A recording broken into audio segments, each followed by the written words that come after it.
네, 7월 1일 김은지의 뉴스인 두 번째 코너 김은지의 인터뷰입니다. 정치 현안을 한 분과 함께 깊이 들여다보는 시간인데요. 오늘 이현주 의원 모셨습니다. 의원님 안녕하세요. 네, 안녕하세요. 네, 의원님 상임위 배치 받고 나서는 처음 뵙는 건가요? 저희가 기름 석유 이슈 때 한번 뵙긴 했었습니다. 그렇네요. 근데 본격적으로 국회가 돌아가고 나서는 맞아요. 또 이렇게 시간 내주셔서 감사드립니다. 머리가 좀 삐쳤네 이거. 지금 충분히 잘 나오고 네, 있습니다. 네. 네.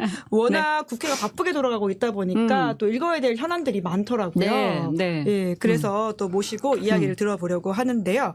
저희가 먼저 현안에 들어가기 앞서서 OX로 의원님의 큰 생각을 읽어보고 그다음에 디테일하게 이야기를 좀 들어보려고 네. 합니다. 제가 문장을 읽어드리면 OX로 들어주시면 되는데요. 네. 저희가 팟캐스트로도 이게 음성이 들어가서 들으실 때 O인지 X인지 말을 말씀을 해줘야 해주시면 돼요? 좋습니다. 네.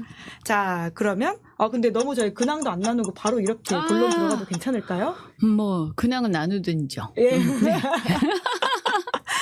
아니 이렇게 정신 없으시죠, 의원님? 네, 진짜 정신이 없어요. 네, 선자위는 근데 아직 한 번도 안 열렸죠? 이번 주에 열려요. 예. 목요일 날 예. 이제 간사 선임하고 근데 뭐 위원장 우리 당이 아니라 국민의힘이 갖고 가서 네. 네. 네. 게다가 이제 아무래도 선자위도 원래 쟁점 상임위가 아니었는데 대통령이 석유 가능성 발표를 함으로써 또 굉장히 네. 치열하게 붙을 거다 이런 기대가 많거든요. 네, 그쵸. 네. 근데 사실은 그리고 되게 중요해요. 왜냐하면 우리나라 미래가 걸려 있는. 그렇죠. 늘 반도체 산업도 이야기 많이 해주셨고요. 네, 그렇죠. 네. 네. 네. 잘 준비하고 계시는 거죠? 네, 네, 네, 그럼요. 네. 그리고 이번 주, 내일 또 제가 대정부 질의도, 내일이 아니구나, 모레 예. 대정부 질의도 합니다. 그래서 경제산업 분야 관련해서 하시는 거죠? 네네. 그래서 거기서 제가, 석유 개발에 대해서 질의도 하고, 관련해서 우리나라의 산업 전략에 대해서 도대체 석유 개발로 갈 거냐, 예. 아니면, 반도체라든가 미래 산업 또 에너지, 이거 우리나라가 지금 120조가 지금 한전이 부채, 120조예요. 어떻게 하려고 그러는 거냐 이 시대에. 석유공사도 그렇고 한전도 그렇고 다들 상황이 좋지 않네요. 네, 저희 이번 주 시사인도 전기 관련된 이슈를 다뤘는데요. 이제 이 전기가 어디서 어떻게 나왔는지에 대한 이야기라서 또 한번 살펴보시면 좋을 것 같다는 그렇죠. 생각이 제가 듭니다. 한번 읽어봐야 되겠네요. 예, 그래서 그런 얘기도 하고 그다음에 좀 시간 약간 이제 많이 할애는 못하는데 잠깐 사실은 엑스포 얘기도 좀 하려고 그래요. 네네. 아무래도 또 이 기업들의 어떤 선정과 고생 이런 것들이 또 있는 상황인 거죠. 네네. 그래서 엑스포에다가 사실 국내 언론에다가 특히 국내의 종편에다가 돈을 엄청나게 썼습니다. 부산시가. 웃기죠. 엑스포표는 해외에 다 있는데. 예. 대정부 질문에서 하실 얘기가 많으시겠어요. 그러니까요. 그래서 부산시가 그렇게 썼는데 저는 또 그거를 뭐랑 비교하려고 그러냐면 성남FC 사건하고 비교하려고 그럽니다. 키워드를 여러 개 지금 오늘 주고 가십니다. 네. 네. 나중에 보십시오. 네. 그날 기대하겠습니다. 자, 그러면 OX를 좀 준비하시고요. 제가 먼저 말씀드리겠습니다. 저희가 현안들 쭉 먼저 이야기해 볼게요. 자, 최상병 특검법 표결, 국민의힘 반란표 나온다. OX. 네. 나오겠죠. 의원님 오 드셨습니다. 자세한 건 이따 이야기할까요? 네. 자, 윤석열 대통령 탄핵 청원 100만 간다. OX. 이것도 네. O. 자, 윤석열 대통령 지지율 올라간다. OX. X를 드셨습니다. 자, 국민의힘 전당대회 결선 투표 간다. OX. 결선 투표 간다. 그러면 간다. 간다. 헷갈려. 네. 그리고 한동훈 후보 당대표 된다. OX. 조금 헷갈리는데 결선 투표 가서 이 세모는 없네. 세모가 없어. 어떻게 해야 되지? 라고 보시는 거네요. 네, 세모 결선 투표 가니까 이제 좀 어떻게 될지 모르겠어요. 네. 세모. 자, 뭐 어떻게 해야 돼? 그리고 끝으로 민주당 전당대회 이재명 대표 외 다른 후보 나온다. OX. 이것도 좀 X인 것 같은데. 네, 근데 그래도 혹시 모르니까 세모. 저희가 세모를 준비해 놓도록 하겠습니다. 앞으로는. 네. 세모가 없어. 다다다닥 OX를 한번 해본 다음에 자세한 네. 이야기를 해보면 좋겠다는 생각이 들어서 그런 건데요. 제일 처음으로 좀 꺼낸 이야기는 최상병 특검법일 수밖에 없는 게 이제 내일 본회의 표결 방침이라는 이야기가 나오고 있기도 하고 주말에 이제 야칠당이 최상병 특검법 촉구 이제 집회를 열지 않았습니까? 네. 제가 또 의원님이 하신 연설을 인상 깊게 봤는데 네. 해병대 딸이시라는 사실을 네. 제가 이번에 처음 알았습니다. 네. 네. 굉장히 많은 분들이 또 박수를 보내면서 네. 의원님 연설을 듣던데요. 네. 좀 어떤 내용이었는지 알려주시겠어요? 네. 거기 이제 해병대 딸 얘기 했습니다. 그래서 세 가지 여지가 있는데 해병의 딸로서 해병의 명예를 제가 얘기를 했고요. 그래서 안보가 중요한데 특히 이제 윤석열 대통령 안보를 중시하는데 안보를 짓밟았다. 이런 이제 이 해병의 명예를 짓밟았다. 이런 얘기를 하면서 제가 무슨 얘기를 했냐면 이 국가의 부름을 받고 국방의 의무를 이제 이행하는 거잖아요. 그런데 사실은 어떻게 보면 자유를 억압하는 거거든요. 그런데 뭐 이게 국방의 의무 때문에 징집돼서 자기 자유가 제한되면서도 사실 어떻게 보면 하고 싶어서 가는 건 아니잖아요. 그래 하고 싶어서 보내는 건 아니거든요. 그런데 이제 그래도 나라를 지킨다 이런 것 때문에 가는데 최상병 같은 경우에 나라 지키다가 죽은 게 아니고, 근데 보니까 뭐, 그렇다고 물에 빠진 어떤 주민을 구하려다 죽은 게 아니고, 우리가 나중에 알고 보니까 그 잘난 임성근 사단장, 그 사람의 홍보를 위해서, 그 사람의 승진을 위해서, 진급을 위해서 정말 어이없이 죽은 거 아닙니까? 그래서 빨간 샤스가 더 돋보여야 되기 때문에 그것 때문에 사실은 구명조끼를 안 입힌 거죠. 그리고 그것 때문에 돋보여야 되니까 손을 잡으면 안 되는 거예요, 서로. 그 상황을 한번 생각을 해보세요. 그러니까요, 젊은 해병들이 그 상황에서 그런 상태로 물에 들어가고 싶었겠어요? 이게 노예도 아니고 말이죠. 이게 피가 거꾸로 쏟는 거예요. 그 상황을 생각을 해보면요. 그러니까 저는, 뭐 수사 외압 그 이후에 여러 가지 분노하는 지점이 있지만 저는 그런 상황에서 제 입장에서 보면 아이들이잖아요. 우리 아들들이에요. 엄마의 입장에서 피가 거꾸로 쏟는 거예요. 우리 아들들을, 그렇게 소중한 아들들을 국가 지키라고 보내놨더니 국민을 지키거나 국가를 지킨 게 아니라 그놈의, 그놈들의 잘난 진급을 위해서 우리 아들들을 그런 용도로 썼어? 그래서 물 안에 집어넣었어? 이 미친놈들아 이거지. 응? 정말요. 저는요. 달려가서요. 멱살잡이 하고 싶어요. 달려가서. 저는 그 얘기 들었을 때, 그 카톡 봤을 때, 정말, 야, 이놈들아, 이 소리 나오더라고. 야, 이놈들아, 당장 내려라, 야, 이놈들아, 니놈들이 제정신이냐? 네. 이게 엄마들의 생각이고, 그래서 이거는 뭐가 지가 잘했고 잘못했고, 당장, 그래서 대통령이고 나발이고, 임성근 사단장이고 누구가 가네요. 전부 다 내려와가지고, 국민들 앞에 무릎 꿇고 사죄해야 그래도 성이 안 차요. 그런데 자기가 뭐가 어쩌고 저쩌고 하면서 막 변명하는 거 보면요. 정말 머리끄댕이 잡아 당기고 싶어요, 저는. 근데 그게 엄마들의 심정일걸요. 그래서 제가 그 마음을 표현을 했어요, 그날. 그래서 제 댓글창에도 그날 연설하시는 거 보고 울었다라고 남겨주시는 저도 분들이 눈물 나요, 진짜. 많습니다. 생각해 보세요. 아들을 군대 보낸 엄마들, 군대 보냈던 엄마들, 또 보낼 엄마들요. 저는 그 사건 딱 보고, 야, 솔직히 군대 보내기 싫다야. 아니, 그리고. 아드님이 있으시죠? 네. 예. 아니, 이러라고 군대 가냐? 이러라고?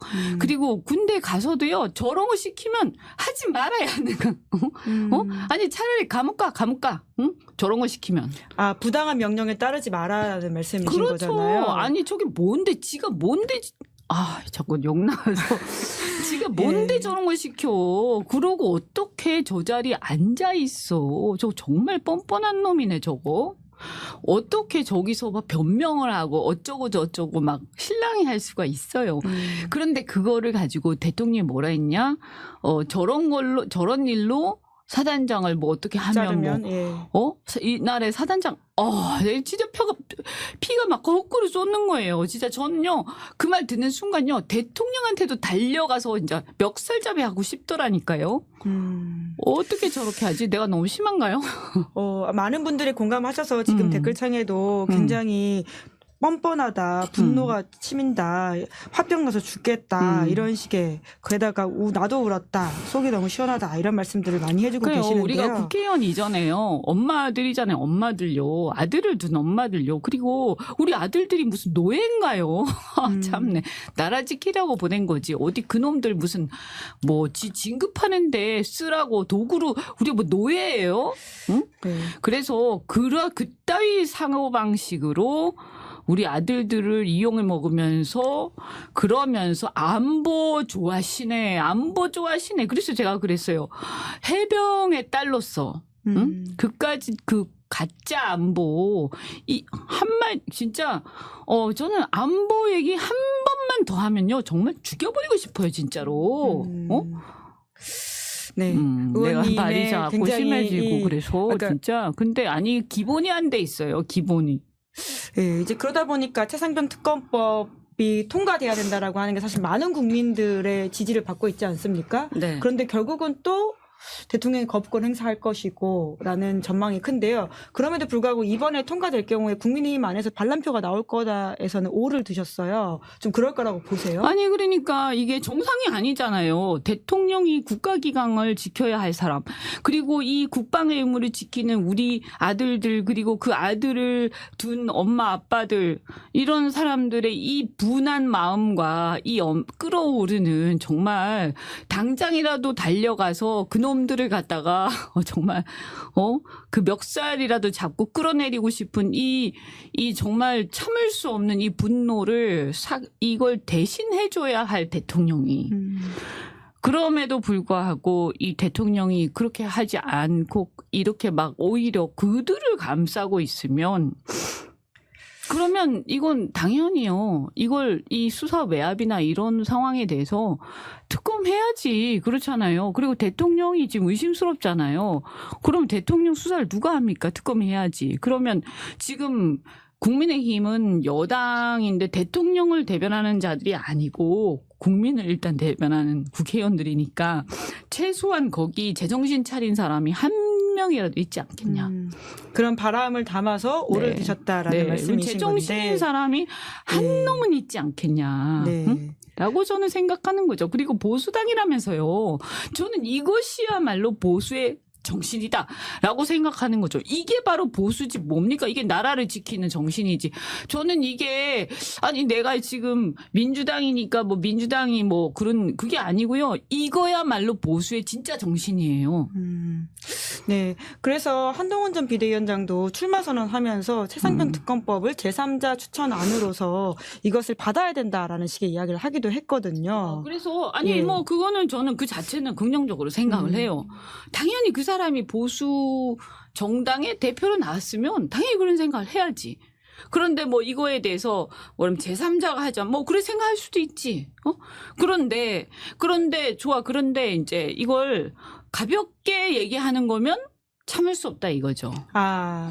그냥 자기가 전당대에 나왔으니까 자기 딴에는 중도층 지지 좀 얻어가지고 자기 또 대통령 후보 한번 돼보려고 대통령 주자로서 중도층 지지 좀 얻어보려고 폼 잡는 거면 국민들 상대로 장난치는 거면 지금 이게 이렇게 사람들이 분노하고 열받는데 이런 사람들의 마음을 가지고 장난치는 거면 더더욱 용서할 수 없다 너는 이런 얘기예요. 정략적으로 이용하지 말라. 진심으로 이것을 그렇죠. 통과시켜라. 사람들이 너무나 마음이 아픈데 이런 아픈 마음을 이용하는 거면 더더욱 용서할 수 없다. 그런 얘기고. 그래서 그러면 그 진심을 어떻게 보일 거냐. 여러 가지 방법이 있겠죠. 이준석 의원은 이걸 가지고 진짜 그러면 법을 내라 이렇게 얘기를 했더라고요. 네, 그죠? 한동훈과 17인의 표도둑이 아니라면 법안 발의해라 이렇게 이야기했더라고요. 그것도 한 가지 방법이에요. 예. 그러니까 왜 말만 하냐 이거예요. 예. 법안이라도 이게 진심이면 법안을 낼 수 있겠죠? 법안이라도 발의를 하고 얘기를 해라. 법안 발의한 다음에 법안 통과 안 될 수도 있는데 일단 법안이라도 발의를 한 다음에 얘기를 해야지. 그죠? 근데 법안도 없이 그러니까 쉽게 말해서 이게 공수표가 될 수도 있는 거잖아요. 그죠? 그러니까 현찰을 내라는 거죠. 응?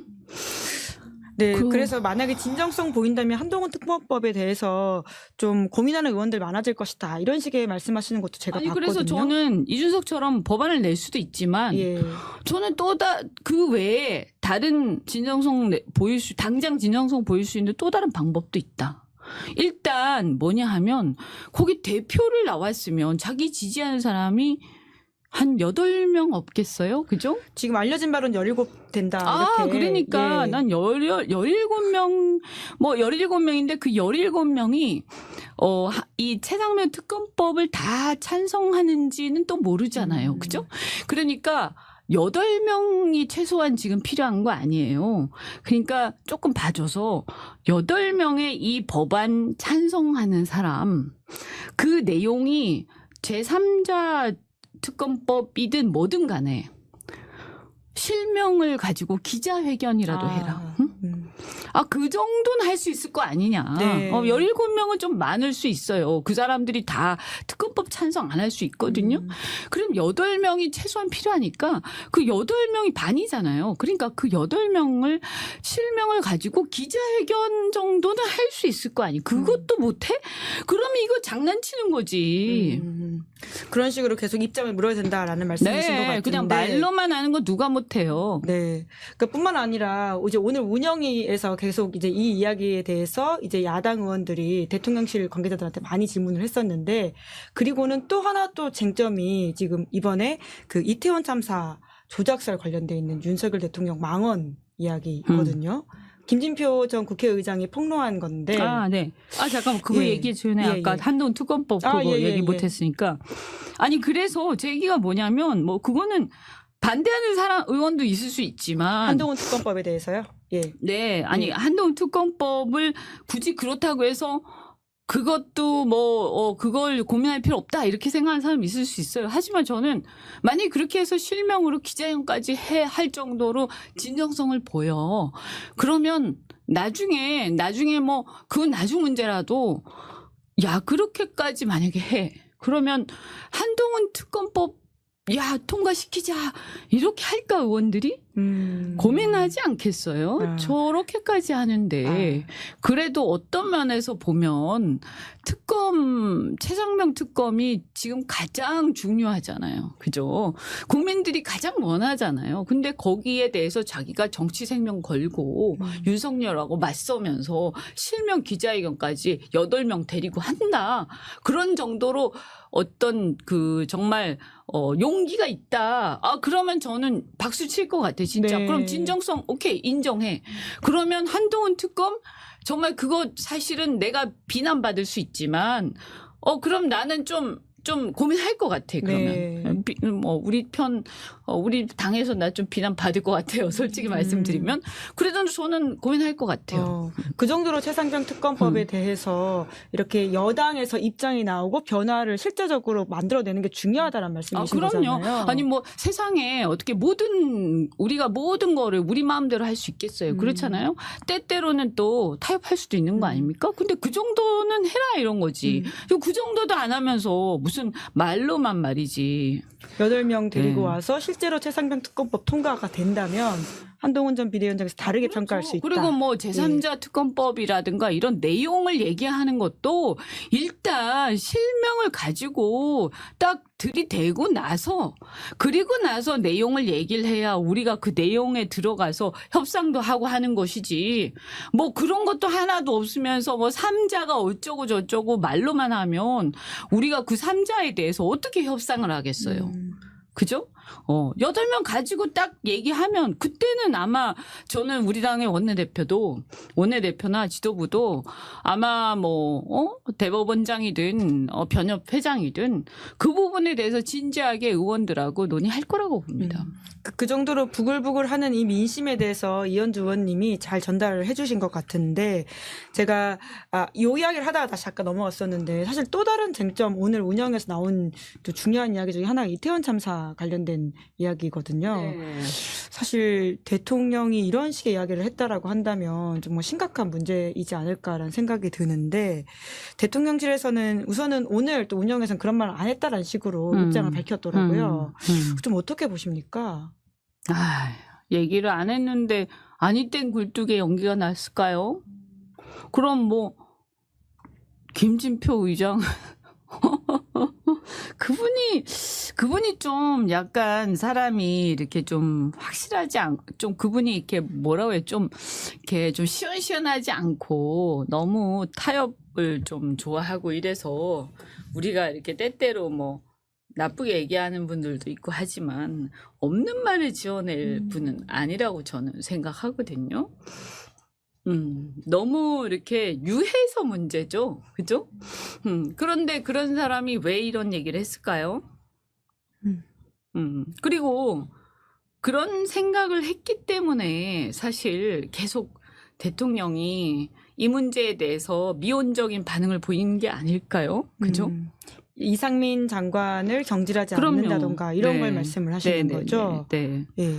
그게 아니었으면, 그러니까 어떻게 보면 대통령이 이태원 참사 문제에 대해서 미온적으로 계속 대응하고 확실하게 책임을 묻지 않고 한 이유가 그런 생각이 있었기 때문이 아닌가. 그죠? 어쨌든 100% 이게 어떤 조작이다. 라고 했는지 아니면 조작일 가능성이 있다. 조작일 여지가 있다. 이렇게 얘기했는지 뉘앙스는 잘 모르겠지만 그런 생각들을 했기 때문에 의심했기 때문에 그런 거 아니겠어요? 가능성을 언급한다는 것만으로도 2차 가해다라고 그럼요. 하는 게 유가족들 그렇죠. 입장이거든요. 그러니까 그렇게 얘기를 했겠죠. 그죠? 네. 네, 그러다 보니까 지금 이 김진표 전 의장의 폭로가 나온 이후에 대통령 탄핵 청원 서명이 더 불붙고 있다 이런 보도들이 있습니다. 그래서 저희가 직전에 확인했는데 이제 80만을 넘어가고 있거든요. 이 현상은 좀 어떻게 보세요? 저는 이제 코로나 팬데믹 이후에 이 비대면으로 이렇게 대체되는 그런 게 있기 때문에. 과거에는 광화문 광장에 나가서 사람들이 촛불을 들고 했지만 지금은 다 바쁘고 또 비대면으로 뭔가를 하는 게 많이 익숙해져 있지 않습니까? 그래서 지금 80만 명이 서명을 했다. 그러면 80만 명이 광화문 광장에 나가서 촛불을 들었다. 이렇게 보면 80만 명이 촛불을 든 것이다. 네, 실제로 그렇게 보면 된다. 이렇게 생각합니다. 네. 그럼 이에 대해서 민주당은 어떻게 좀 대응해야 된다고 보세요? 어쨌든 이 문제에 대해서 진지하게 받아들이고 절차를 밟아야 되겠죠. 절차를 밟는다 하면 어쨌든 법사위에서 이것을 이제 심사를 하고 해야 되는데 다만 이제 그렇다 해서 이제 이것이 그러면 탄핵 의결이 되냐 이거하고는 또 다른 문제잖아요. 그렇죠. 그죠? 탄핵 의결은 정족수가 있으니까 그래서 또 마찬가지로 200석이 필요한 거잖아요. 또 헌재에서 인용이 되는 것은 또 헌재 재판관들이 또 인용을 해야 되는 것이고 그래서 너무 또 급하게 서두를 경우에는 우리가 민심보다 먼저 가는 것은 조금 탄핵같이 이런 사건에서는 민심보다 먼저 가야 하는 것은 또 잘 안 되거든요. 그래서 이런 경우는 어쨌든 민심을 약간 반발짝 따라가야 맞다고 저는 생각을 해요. 그래서 어쨌든 민심을 살짝 따라가는 게 맞다. 그래서 조금은 우리가 지켜볼 필요가 있지만 그러나 절차는 어쨌든 하는 것은 해야 된다라고 생각합니다. 네. 그럼 이 민심을 대통령은 어떻게 받아들여야 된다고 보세요? 80만 명이 아까 촛불 든 거나 마찬가지라고 하시지 않으셨습니까? 그러니까 한마디로 이렇게 봐야 되겠죠. 이미 대통령에 대해서 레임덕은 이미 온 거고 대통령에 대한 신뢰는 이미 이제 국민들이 이제 거둔 거죠. 거두고 특히 아까 이 계기가 이제 급격하게 이런 탄핵에 대한 이 청원이 이제 이루어지게 된 계기가 이 조작설에 대한 어떤 대통령의 어떤 믿음 이런 것들을 듣고 나서 더 그렇게 된 거 아니에요. 그러니까 뭐냐면 대통령이 정상적인 사고를 하는 게 아닌 것 같다 이런 거잖아요. 근데 여기서 이게 비단 이태원 참사에 대한 것 때문만은 아닐 거예요. 그러니까 국민들이 뭐냐 하면 대통령이 이태원 참사만 그런 게 아니라 보면 이거 하나를 보면 열을 아는 것처럼 뭐가 이렇게 정상적인 국정 운영을 정상적 사고나 정상적 기준과 잣대로 하는 게 아닌 것 같다. 그러니까 사리 분별을 상식적인 차원에서 하고 있지 않다. 그러면 이런 상태에서 지금 국정이 정상적으로 이루어지고 있겠냐라는 걱정을 국민들이 하시는 거죠. 네. 이것만 그런 게 아니라 이런 이태원 참사뿐만이 아니라 최상병 사건 이것도 그렇고 모든 사건 사고뿐만이 아니라 경제, 사회문화 모든 국정의 운영이 지금 정상적으로 이루어지고 있는가? 아까 제가 잠시 얘기했지만 그 엑스포? 아니 기가 막힌 일 아니에요? 정말 이게 무슨 이런 있을 수 없는 이게 웬만한 상식적인 수준에서 운영을 하더라도 저렇게 안 될 텐데 하는 그 29명밖에 안 됐잖아요. 29표. 예. 29명에 29표. 그죠? 그런데 막 역전한다고 그랬잖아요. 그러니까 이게 대한민국의 대통령이 정상적인 행정과 국정 운영의 어떤 상식적인 수준의 그 절차를 밟고 있지 않다. 의정 갈등을 해결하는 것도 그래요. 지금 지금 거의 지금 벌써 시간이 꽤 됐죠. 올 초에 대통령이 직접 나서서 이제 브리핑도 하고 있었었는데. 네, 의정 갈등을 더 키우고 있잖아요, 지금. 예. 그래서 지금 의료 대란이 일어났는데 이거 우리나라에서 지금 큰 수술이 제대로 될까? 이럴 정도로. 그죠? 그러면 우리나라가 얼마나 의료 분야에서 정말 앞서 있던 나라예요. 근데 이제 무슨 큰 병에 걸리면 이제 큰일 나요. 이런 상황이 된 거 아니에요? 그래서 국민들이 지금 이거 안 되겠다. 이대로 가면 나라가 큰일 나겠다. 더군다나 지금 이것도 마찬가지예요. 그 오물풍선. 응? 네, 전반적으로 지금 오물풍선은 어떻게 됐어요? 아니 그 난리를 치는데 그 좋아요. 근데 북한이 잘못하죠. 잘못하는데 제 말은 뭐냐면 그렇게 난리를 치는데 근데 뭐가 해결이 되고 있어요? 뭘 하고 있어요? 아무것도 안 하잖아요. 근데 계속 방송만 하고 계속 경보만 울리는데 군대가 있는 장병들만 죽을 지경이에요. 그러니까 문제 해결을 전혀 하고 있지 않고 방치하면서 계속 그대로 가고 있어요. 그래서 이 나라가 마비돼 있는 상황이다. 그것을 보고 국민들이요. 대통령에 대한 신뢰를 접고 이 나라가 그냥 국정이 마비돼 있구나. 대통령이 아무것도 하고 있지 않고 아무것도 하고 있는 정도가 아니라 비정상적인 상황이구나.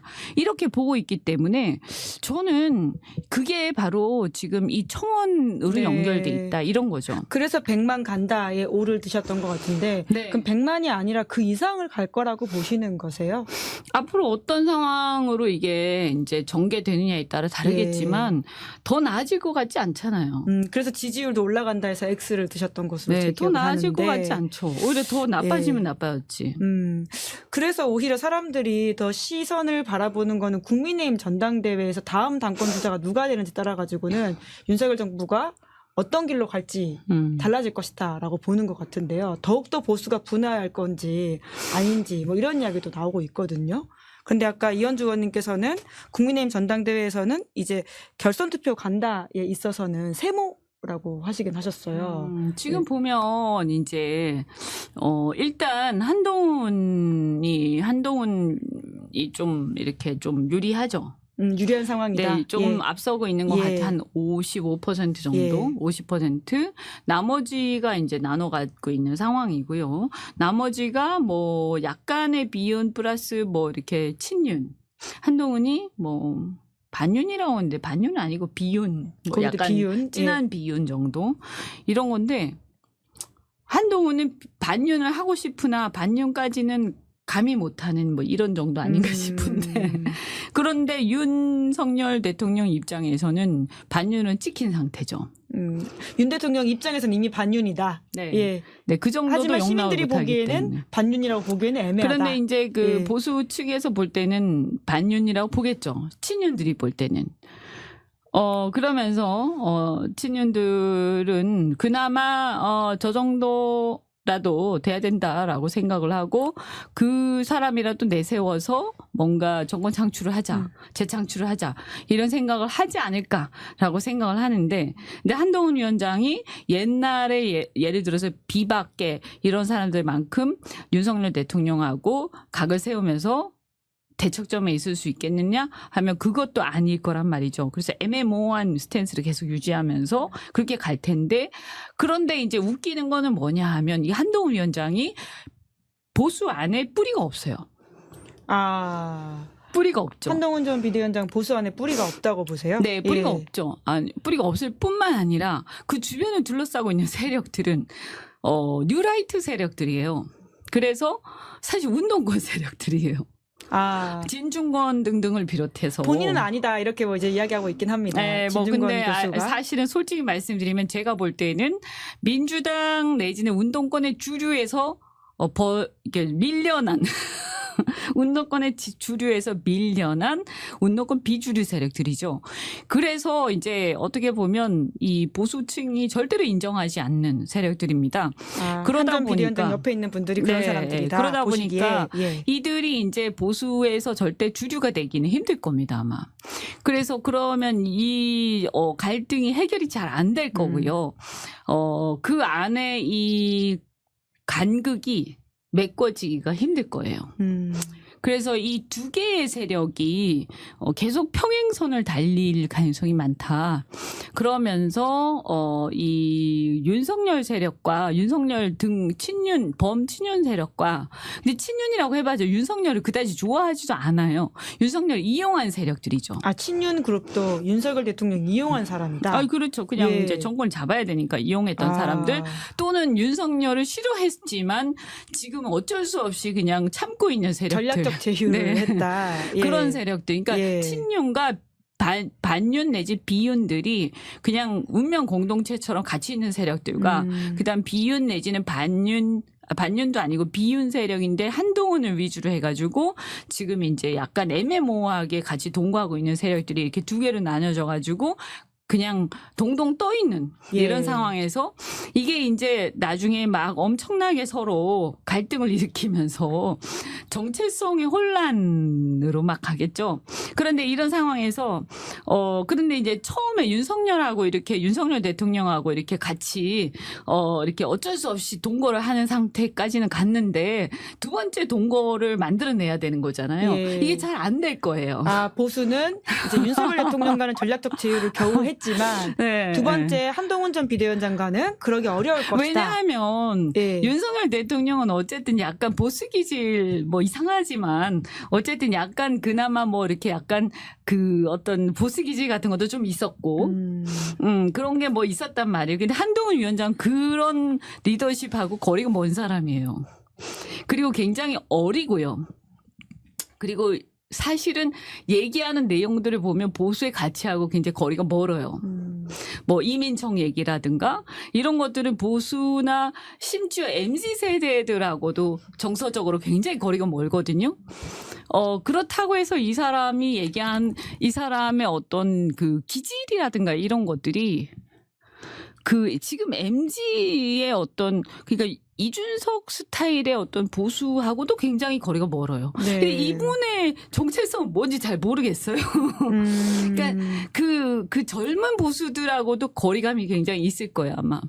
그러니까 그 진중권 부류의 그분들은 보수들이 굉장히 싫어하는 그 정체성을 갖고 있거든요. 그러면 이게 이제 지금 현재는 진중권 부류들은 나이든 보수들 중에서 그 이제 약간 그 뭐라고 해야 되나요? 조중동을 비롯한 약간 나이든 그 지식인 보수층에서 전략적으로 밀고 있는 거거든요. 근데 그분들이 전략적으로 밀고 있지만 보수 기저에서는 아무도 실제로는 이렇게 정서적으로 결합돼 있지 않아요. 네. 그래서 실질적으로 당대표가 될지에 있어서는 애매하다. 아까 세모를 드셨던 거죠. 그러니까, 예, 결과에 그래서 대해서는 저는 뭐 확언할 수 없다. 네, 저는 뭐 조중동의 어떤 그런 언론 플레이에 의해서 될 수는 있겠지만 그 정서적인 결합이 되기가 힘들다고 저는 보고 나중에 상당한 어떤 그 분열이 일어날 것이다. 그리고 나중에 어떤 문제가 생길 거냐면 이분들이 그 보수층 내부의 어떤 그러니까 윤석열 대통령은 이렇게 막무가내식의 어떤 그 뭐라고 해야 되죠? 이렇게 보수형 나를 따르라 이런 그 저기 리더십이라도 있었는데 그 이쪽은 한동훈 위원장은 굉장히 가벼운 리더십이거든요. 그러니까 이게 보수층하고 굉장히 안 맞아요. 잘 결합하기 어려울 것이다. 네, 파악적으로. 그리고 굉장히 예. 이렇게 보면 어떤 책이나 이런 데서 이렇게 명언 같은 걸 이렇게 어디서 베껴가지고 그런 거를 막 많이 얘기를 해요. 근데 그게 자기가 체득한 그런 어떤 그 명언들이 아니에요. 책 같은 데서 이렇게 베낀 명언들이거든요. 급하게 공부해온 그렇죠. 말일 것이다. 자기 게 아니에요. 자기 게. 예. 그래서 저는 이거는 이제 사실은 어떤 스토리가 이렇게 녹아든 서사가 아니죠. 자기의 서사가 아니에요. 잘 아시다시피 정치에서는 자신의 서사가 이것이 녹아들어서 그것이 정치적 언어로 나와야 사람들 감동시키는 거거든요. 네. 그래서 이게 감동으로 이것이 녹아들어 있지 않죠. 사실 그 지지는 있지만 이것이 굉장히 단순한 인지도와 어떤 전략적 지지지, 이거는 저는 오래가지 못한다 이렇게 보는 거죠. 국민의힘 전당대회는 또 지켜봐야 될 것 같은데, 근데 사실 민주당 전당대회도 8월에 있거든요. 근데 상대적으로 좀 덜 흥행이 되고 있다 이런 이야기들이 있는데, 이현주 의원님께서 이재명 대표 외에 다른 후보가 나온다에 있어서도 세모를 드시긴 하셨어요. 그러니까 지금 이인영 의원이나 김두관 전 의원 이런 분들이 물망에 오르내리고 있는데 출마할 거라고 보세요? 아니, 그러니까 물망에 오르내리니까 혹시 그분이 나오실라나 해서 제가 세모를 들었는데 네네. 또 안 나온다는 얘기도 있고 잘 모르겠습니다. 근데 사실은 뭐 또 단독 출마하면 약간 싱겁기도 하고 그래서 개인적으로는 뭐 어쨌든 그분들이 나오신다고 되기는 어렵겠지만 현재 상황을 보면 그죠?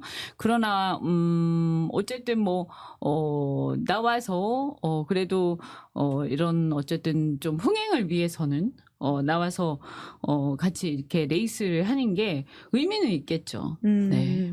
나오는 게 더 이제 의미 있을 것이다라는 말씀이신 건데. 네, 또 뭐 열렬 지지자들은 싫어할 수도 있는데 전체적으로 당의 미래를 보면 그것이 꼭 나쁘진 않다 이렇게 네. 생각합니다. 네, 최고위원 선거는 좀 이제 불붙고 있는 것 같은데요. 물론 이제 다 이제 친명계다라는 식의 지적도 있긴 합니다만은 이현주 의원님은 혹시 좀 고민을 하고 계시는 건지 페이스북에도 글을 좀 쓰셨더라고요. 네, 네네네. 네, 고민은 하고 있어요. 네. 이제 데드라인이 다가오고 있지 않나요? 뭐 아직 뭐 이번 주 안에 결정하면 되죠. 네. 어떤 쪽이 고민의 긍정 포인트고 어떤 쪽이 고민의 좀 망설이게 하는 포인트인가요? 그러니까 이제 현실적인 문제들이 망설이는 포인트고요. 뭐 어쨌든 현실적인 거라고 하니 당선 가능성? 돈도 써야 되고요. 예. 저는 만약에 나가게 되면 돈 안 쓰는 선거를 할 거고요. 네. 예전에 보면 무슨 뭐 돈봉투 사건 이런 것들도 있었지만 저는 정당들이 그런 이제 내부의 그런 그 전당대회 문화 이런 거 바꿔야 된다고 저는 생각하고 있고 그래서 이제는 공중전 위주로 그래서 우리 당원들하고도 이제 당원 중심의 선거로 바뀌었잖아요. 그렇죠? 그래서 얼마든지 뭐랄까요? 라이브로 소통하고 할 수 있잖아요. 그래서 좀 요즘 그 미디어 선거, 뉴미디어 선거 다 하는 거니까 만약에 한다면 그런 걸 구축해서 해야 된다 이렇게 생각하고 네, 돈 안 드는 선거를 해야 된다 이렇게 네. 생각을 해요. 그래서 그런 걸 할 수 있을까 하고 지금 생각하고 있어요. 아, 네. 그럼 그 부분에 대한 것 좀 정리가 되면 이제 그렇죠. 출마를 그래서 결심하실 수도 이렇게 있는 해봐야 거네요. 이렇게 하면 되겠다 예, 싶으면 예. 이제 그렇게 그렇게 해서 뭐 지난번에 이제 국민의힘도 보면 그 이준석이 돈 안 드는 선거 했잖아요. 그래서 저는 만약에 나가게 되면 기타금만 내고 아, 기타금만 내고 그리고 저기 공중에서 바람을 일으키는. 네, 그리고 교통비만 쓰고 예. 그다음에 지지자들이 그래서 이제 번개 지지자들하고 번개하면서 그런 선거 하면 되지 않을까? 네. 이렇게 뭐 제가 잘 몰라서 그런지 모르겠지만 네, 지지자분들이 또 연락도 많이 주시고 의견을 주신다라고 하는데 근데 네. 또 이재명 대표가 또 시도 때도 없이 오는 이제 문자나 전화가 좀 고통이다 이런 메시지를 또 남겨가지고 이게 또 현실 정치인들한테는 어떻게 가닿고 있는 건지라는 좀 궁금증이 있던데요. 이렇게 어떻게 보세요? 그러니까 이제 답변을 사실 그때마다 다 줄 수는 없어요. 왜냐하면 의원님도 되게 많이 받으시죠? 네, 예. 저도 이번에 뭐 최고위원 선거 나가달라는 문자를 되게 많이 받았거든요. 그래 이제 어쨌거나 그래도 비판하는 것보다는 기분 좋죠. 그래도 지지하는 문자니까 기분은 좋은데 그래도 답을 또 해줘야 된다. 그래 이제 뭐라고 답을 해줘야 된다라는 부담도 있거든요. 근데 이제 이거를 그때마다 다 하면 제가 일을 못 하니까 어떻게 하냐 모아놨다가 이렇게 쭉 그냥 보고 있다가 뭐 이제 어느 시점에 내가 이제 좀 생각하고 있다가 시간 좀 났을 때 그럴 때 막 이렇게 한꺼번에 막 이제 보내죠. 근데 대체적으로 비슷한 얘기들이기 때문에 그럼 뭐 이제 최고위원 선거 좀 나가달라 막 이런 얘기들이니까 그러면 비슷한 답변들이잖아요. 심사숙고하겠다, 뭐 아니면 뭐 결정 곧 할 것이다, 뭐 아니면 뭐 결정하면 지지해달라, 뭐 이런 얘기들이잖아요. 그러니까 그런 것들을 비슷한 내용들을 묶어가지고 이렇게 복사해서 막 이렇게 보낼 때도 있고. 그리고 이제 앞으로는 그래서 이거를 어떤 분류를 좀 해서요. 오픈 채팅방을 만들든지. 좀 그런 것도 지금 고민하고 있어요. 너무 많으니까. 그래서 이거 분류를 좀 한 다음에 그래서 유튜브를 만들어 가지고 유튜브로 라이브를 할까 하는 생각도 들고. 이번 주 전당대 고민이 굉장히 이제 구체적으로 하고 계시다라는 게 느껴지는데. 네, 그래서 만약에 하게 되면 언중유골로 할까 하는 거. 언주유골 저희 네. 과거의 코너 이름이었죠. 네네네. 네. 예. 그때 언주유골이었어요. 언중유골. 언주. 예. 이현주 의원의 말에 뼈가 있다. 이렇게 해서 그랬구나. 언주유골이었습니다. 그랬구나. 예. 네네네. 그러니까 네. 언주유골, 또 이렇게 하나의 유골. 아이디어를 받아가시는군요. 네. 언주유골 아니면 언중유골. 언중유골. 자. 언주유골이 더 낫겠네. 언중유골보다. 의원님 이제 끝으로 알겠습니다. 시간이 다 네. 되어서 그러면 지지자와의 관계 맺기라고 하는 차원에서 사실 이제 비판 문자나 댓글도 분명히 있을 텐데 그럴 땐 좀 어떻게 대응을 하세요? 이제 너무 기분 나쁠 때는 답을 안 하고요. 왜냐하면 너무 기분 나쁠 때는 그 조금 쉬는 게 나아요. 왜냐하면 거기다가 답을 했다가는 내가 또 혹시 또 발끈할 수도 있기 때문에. 근데 이제 뭐 이렇게 약간 간단하게 네, 뭐 유념하겠다든지 이럴 때도 있고요. 그렇죠. 근데 우리 당의 당원들 굉장히 적극적이라 사실 답을 안 하면 또 그것도 부담이 돼요. 그래서 제가 그랬어요. 어쨌든 나가든 안 나가든 답을 하겠다. 나가든 안 나가든. 그래서 기자회견을 해야 될 것 같아요. 네네. 네.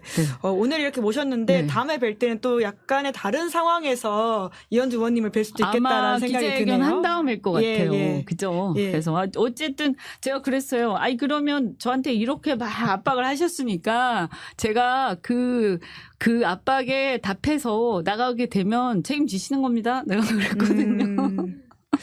자, 그럼 끝으로 이제 그 어떤 고민을 마무리하시면서 이게 이야기들을 좀 정리해 주시면 어떨까요? 네. 근데 저는 이런 생각 들어요.